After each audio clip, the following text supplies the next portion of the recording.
huwag kayong magtampo. Kung kayo din disiplina, tinutuwid ng Panginoon. Magpakumbaba kayo. Magpasya.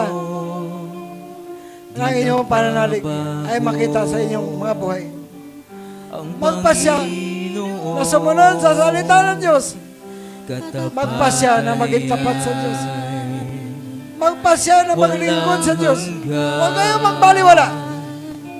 Dakila siya kailanman. Para sa inyo ikabubuti ang pagtutuwid ng Panginoon. Para sa inyo ikabubuti ang kanyang mga salita. Di nagbabago ang Panginoon, katapatan niya'y walang hanggan. Dakila siya kailanman. Umawit ka sa Lord! Ang Diyos Tayo tumayo lahat! ay mabuti. Ang Diyos At itaas natin ating mga kamay bilang pag-surrender sa Diyos. Ang Diyos May kamay ka ba? Itaas mo ang iyong kamay. ay mabuti sa lahat niyang gawa. Mula noon hanggang ngayon, patuloy ang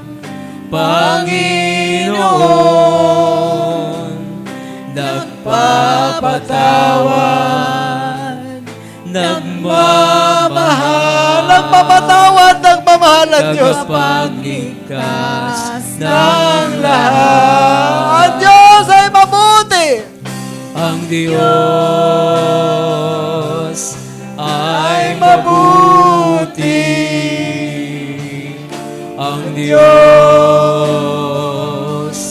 ay mabuti. Ang Diyos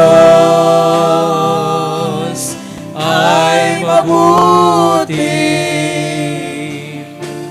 sa lahat niyang gawa. Ang Diyos ay mabuti sa lahat niyang gawa. Diyos ay mabuti. Ang Diyos ay mabuti. Ang Diyos ay mabuti sa lahat niyang gawa. Ang Diyos ay mabuti. Ang Diyos ay mabuti. Ang Diyos ay mabuti sa lahat niyang gawa. Ang Diyos Ang Diyos ay mabuti. Ang Diyos ay mabuti.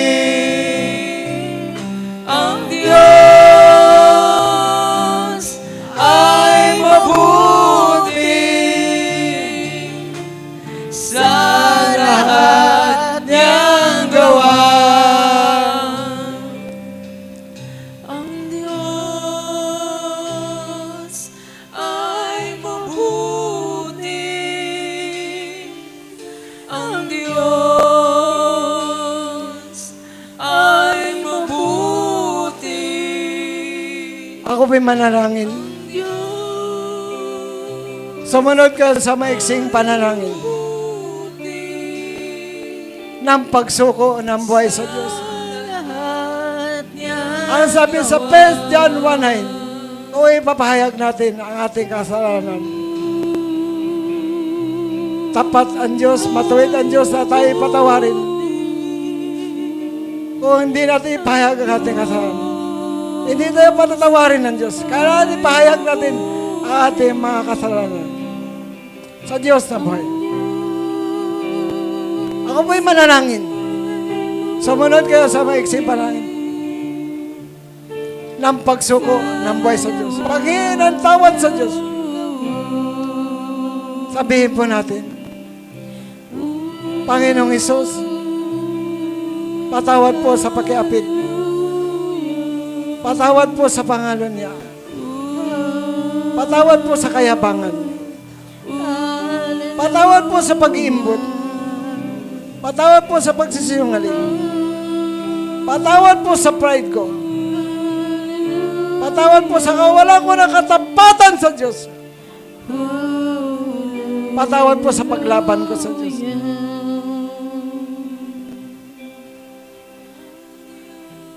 Lahat ng kasalanan,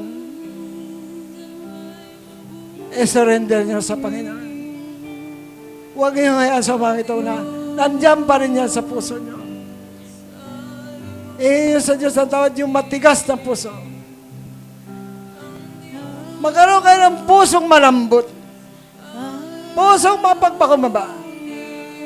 Pusong masunurin sa Diyos. Pusong tapat sa Diyos. Pusong naglilingkod sa Diyos. Pusong may pananalig sa Diyos. Ako'y manalangin para sa kagalingan ng mga tao. I-claim mo ang kanyang salita. I-declare mo ang kanyang mga salita. I-receive mo ang kanyang mga salita.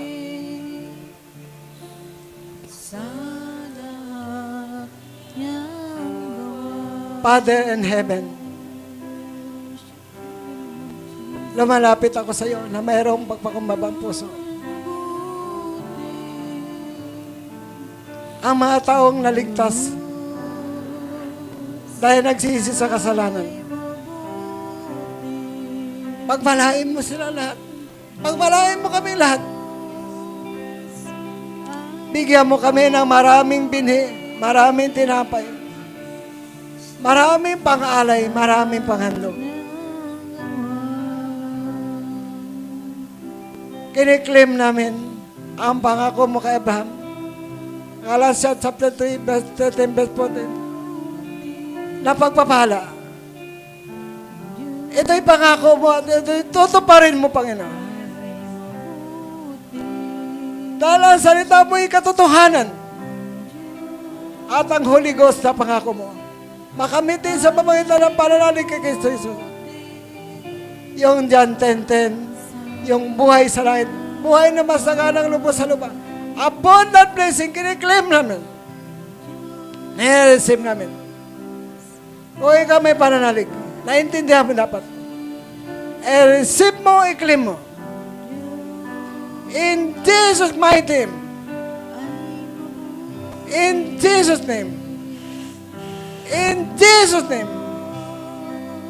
I-receive mo rin ang healing. Alam ba, matagal na po nakipaglaban sa karamdaman. Lahat ng may tumor sa utak, tumor sa buto, sakit sa ugat, kanser sa baga, kanser sa lapay, kanser sa atay, bato sa abdo, bukol sa baga. Lahat ng bukol, I rebuke in Jesus' name. Labas! Layas! In Jesus' name. Pagkalumpo, pagkapilay, pagkabulag, pagkabingi, pagkapipi, pamamanhid, diabetes, high blood, insomnia. Out! Labas! I rebuke in Jesus' name. Hindi pagkilala sa pagka-Diyos ni Jesus. Pagsamba sa mga Diyos, pangkukulang, pananawas, pagsangkunin sa Espiritu ng patay. I rebuke in Jesus' name.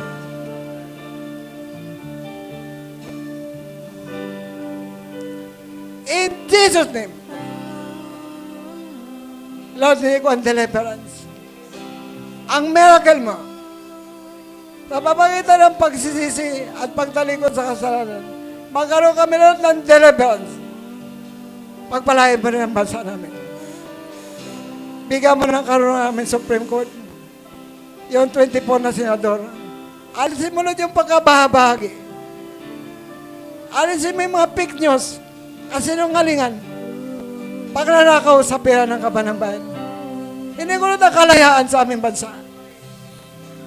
Pagpalain mo aming presidente, vice president, mga senator, party list, congressman, governor, vice governor, mayor, vice mayor, mga bukal, mga kapitan ng bawat barangay sa bansang Pilipinas. Iligtas mo Lord ang mga kaluluwa sa bansang Pilipinas.